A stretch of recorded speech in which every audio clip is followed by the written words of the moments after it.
I can list all the provider companies I work with now, because in the past, I've only worked for one particular company. So now I have like 7. So I've got across the board. And Oh yeah. I can write any company anybody wants. Okay. But I'll tell you, it'll be United Health or Florida Blue. That's typically what's going to happen. But I can send. You want me to send you a list of them? No, I want to know what we need to talk about. Okay. That's the show. Having a list isn't very important to people out there watching the show. You're right. Okay, so I think one of the important things that I'm encountering now, because we're very close to the open enrollment, is You're not in frame. I see half your face. Oh.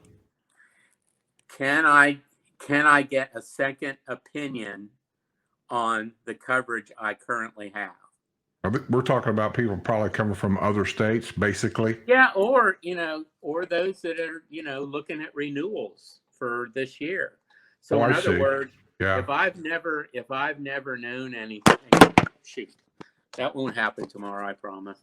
If I don't know what I don't know, then I don't know if I've got the best coverage or not.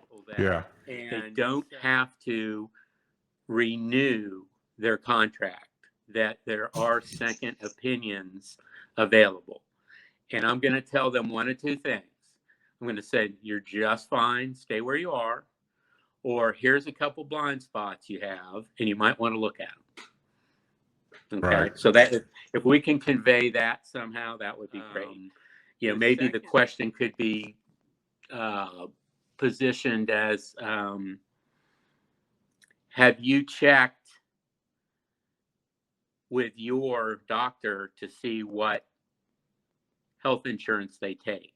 Now, obviously, if they're with a certain company, they are going to a doctor who takes their insurance, but they aren't necessarily limited to one company. The other thing is medications.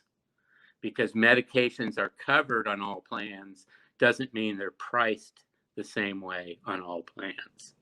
So those are the two big disenrollments. So when somebody comes back and has buyer's remorse, and I'm just taking this off of national statistics, it's because the agent didn't check to see if their doctors were in coverage in network and they had to switch doctors, or they're paying more for prescription medication than they need to. So, and then a blockbuster, and I don't know if many of the callers are going to even know this because it's not a secret.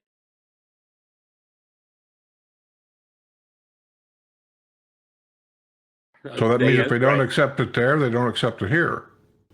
That's a big change. To me, it's like just having some more security and saying, oh, okay, well, if I've got something major that I want to go to the #1 hospital in the state, and it's elective surgery, it's not like emergency surgery, then now they have expanded their network.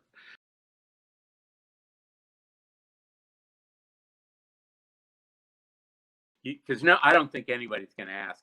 They won't start putting that out to the public until, gosh, probably a week from today. Are you allowed to talk about it? Yes, most definitely. Here's what we could give a quick answer to and get to as many people as possible. And then obviously I'm always going to encourage somebody, if they have a real complicated issue, that they contact me offline, just so that we give everybody a chance to. Well, I'm going to run that. I kept a lot of your stuff from before because I always thought we'd probably have you back several times because, as baby boomers are retiring, these Medicare questions and insurance questions are ongoing. Oh, yeah. Yeah, it's amazing. Just make sure, let me bring it up here and just make sure the information is correct. Here it is.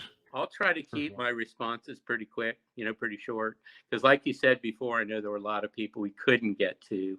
That's okay. Don't worry about it because, as long as I'm here, this show will go on for a long while. We're going to have you back and back and back again. Yeah. So, just make sure that whatever you answer, just make sure that you answer it the best you can. Oh And yeah. we'll just take as many questions as we can. Absolutely. And we'll let you sign off with your information, your phone number, whatever you want to give them, Okay. And then if they got any more questions or any personal questions, they can just give you a buzz. All right, then. I guess we'll see you Wednesday night. Yeah. I'm guessing, according to my schedule, let me see here. I think you're around 8-ish. Mm-hmm. I got it in here. Well, I'll be watching the show too. So. Okay. Here's what I've got you. I've got you coming in about 7:50. Right. You know how the show goes, depending on any kind of glitches I may have. Wi-Fi screwing up. I mean, who knows? All right, dude. Okay. All right. Thank you, Skip. I'll see you Wednesday night, man.